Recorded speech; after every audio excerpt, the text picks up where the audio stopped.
Now, look, we have to talk about Joe Biden's decision to pardon his crackhead son, Hunter, after, of course, previously vowing that he would not. But this has not passed the pub test in the US. Who would have thought? Only 20% of Americans actually approve of this pardon, according to a new poll.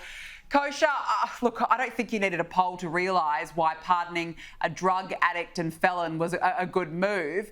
I just think it's such a grubby legacy for Joe Biden to leave behind now, and this poll proves how much he's stuffed up. But how do you read it?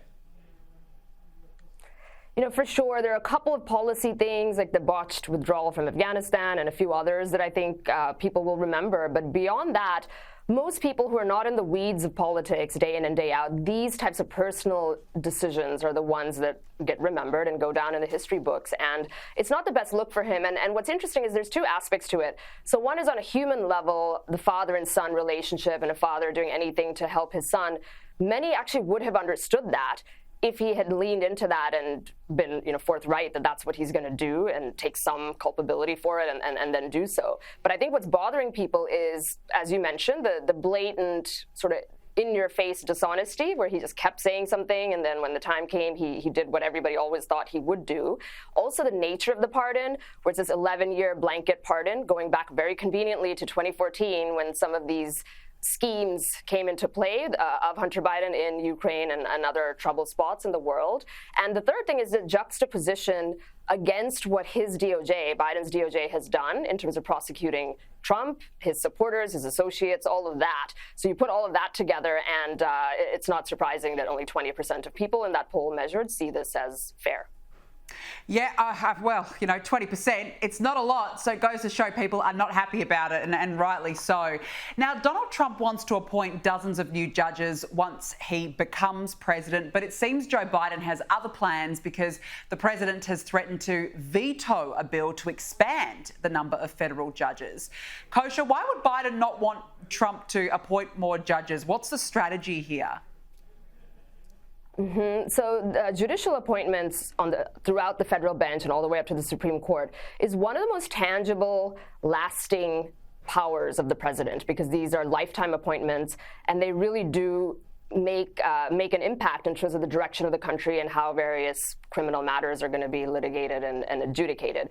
So this has always been a battle. I think Obama left a lot of judgeship seats open. Actually, that was something that many people say he was lazy about and didn't get his act together on that front. And that paved the way for Trump in the first term to confirm, together with Mitch McConnell, something like 200 judges. Biden came in and is one or two shy of that. So Biden was also very effective in confirming a lot of more left-leaning judges to the bench. And then if this bill were to get through, given that it's at this late stage, he wouldn't be able to take advantage of it and get them in. And it would basically be like handing 22 more seats for Trump to appoint. And that's why he's likely to veto it. It is a shame because justice should be transcending above which president is in power. But in a divided country, the way the U.S. now is, this is the kind of thing you're going to see. Yeah, it's a real shame. Now, I've got to say, this I found very interesting, Kosha. John Fetterman is planning to meet with Trump's Defense Secretary Pete Hegseth, making him the first Senate Democrat to sit down with him. Kosha, do you think that this may suggest that he's not ruling out supporting Hegseth?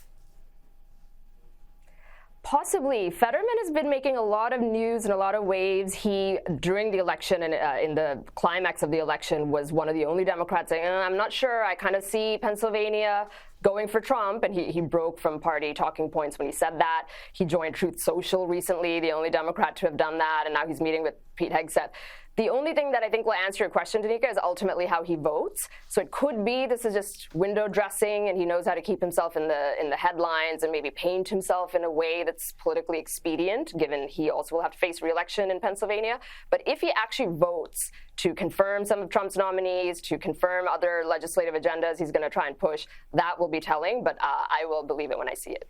Well, you mentioned as well Truth Social, the fact that he's become the first Democrat in the chamber to join President-elect Donald Trump's social media site. And in his first truth, I believe they call it, Fetterman advocated for Trump to be pardoned from the New York hush money case. I'm trying to figure out, Kosha, what is going on here, because most in the Democrats would say, do not get on that website, do not advocate for this. But why would you think Fetterman is taking another route with it? It's so interesting. Either he has seen the light, because this is another case that is very, very unpopular among the people, because people see how nakedly political it was. And other people, like the mayor of New York City, Eric Adams, has also come out with similar sentiments. He's a Democrat. So maybe he's just politically expedient. He's seeing which way the wind is blowing, and it's about self-preservation for his own prospects in Pennsylvania, which is now more increasingly going red, or at least did in this last election. Or maybe it's something more genuine. I think I've been around long enough to take the more cynical view of whenever politicians do anything, but who knows, maybe he's seen the light. Yeah, maybe he has. I think many people are slowly seeing the light. Now, there's something very odd happening in the skies above New Jersey. Dozens of drones have been spotted at night flying in at least 10 different counties across that state. Authorities don't know where they're coming from, who's flying them and why, other than to say they are very sophisticated, and the FBI is now involved. The Pentagon has shed some light. Have a listen to this. Those drone sightings that have been reported. At this time, we have no evidence that these activities are coming from a foreign entity or the work of an adversary. We're going to continue to monitor what is happening, but at no point were our installations threatened when this activity was occurring. Kosha, this is all very bizarre, and it's venturing into that conspiracy theory territory on social media. What do you think's going on here? It is really bizarre, and basically what she said over there, the press secretary, is, I'm ruling out that there's any active foreign adversaries behind this, and I'm also ruling out that it's U.S. military. So then what's left? And I think Senator Josh Hawley of Missouri came out a short while ago and said that this best case interpretation of this is its gross incompetence of our government agencies that are already at an all-time low in terms of trust that the American people are placing, or not placing anymore, I should say, in them. And worst case, it's something more nefarious where they do know more than they're telling us. And then, as you say, in this era of social media, if there's a vacuum of information coming from the authority, all sorts of theories and conspiracy theories are going to populate that void. And that's where we are, unless they hurry up and either reveal something that they already know or improve their ability to investigate something like this, which you would think should not be that hard for the most powerful government on earth. Well, absolutely. But even if you were a resident of the area, you'd be a bit worried. I don't know, I'd be a bit on edge if I saw all these drones flying above my head every day and not one person can give an answer as to why they're there. So it's certainly a little bit unnerving. I look forward to hearing more about that. Now, let's move on to Alvin Bragg, the Manhattan District Attorney. He has proposed what he is saying is a, quote, novel idea to keep Donald Trump's hush money conviction in place.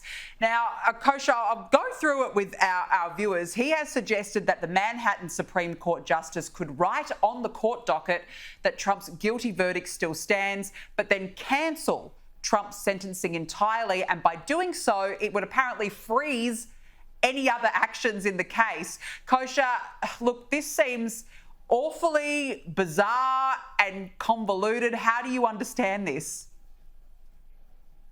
A novel idea is certainly a charitable way to put it, and everything else he did with this case was very novel, just bringing the case to begin with, stretching a bookkeeping issue, which at best would typically be a misdemeanor charge, into 34 felony counts, and then getting the jury to come to a guilty verdict in Deep Blue Manhattan, where this very political man, was faced with a very politicized jury. And then he's not technically a convicted felon because that sentencing hasn't happened, which is interesting with this theory that Alvin Bragg is proposing. Trump would not be a convicted felon, and that headline would have to be removed from the lexicon. I'm not sure that it would stand. The Trump team has all sorts of legal counter-arguments and remedies to this. They are pushing for dismissal altogether on various legal grounds, and the judge has not given an indication on when he's going to rule on either side of this and where this case is going to go. It's also worth mentioning really quickly, Danica, that this guy, Alvin Bragg, is a headline chaser, and he is the same person that brought charges against Daniel Penny, that case that was going on for some time, and he was found not guilty yesterday, the United States Marine veteran who was charged with subduing the very menacing person on the subway. Meanwhile, crime is up in New York. He's got an abysmal prosecutorial record, Alvin Bragg, where he gives out these very generous plea deals to actual criminals. And then he's going over here and prosecuting people like the Marine veteran and Trump. People see this. This is an elected position. It's really hard to kick Democrats out of New York, but it has happened in San Francisco and LA recently, where very left-wing district attorneys were kicked out. And he's up for election next year. So that's going to be very interesting to watch what happens with him. Perhaps maybe, Kosha, that's why he's doing it, to get a grab, get a headline ahead of being up for re-election next year. Maybe that's it's all in the timing, possibly. Now, I want to talk to you about RFK Jr. He is reportedly lobbying for his daughter-in-law and former campaign manager, Amaryllis Fox Kennedy, to land the role as number 2 at the CIA. He also believes that she could help uncover the agency's possible role in the assassination of JFK. Kosha, do you think that this will happen? Do you think that he's got enough influence to be able to say, put this woman in? How do you think it will play out? It's really interesting. You know, RFK has a lot of support at the grassroots level for all the reasons we know and followed in the election. He's also feared and hated by many people in the Democrat Party and even the Republican establishment.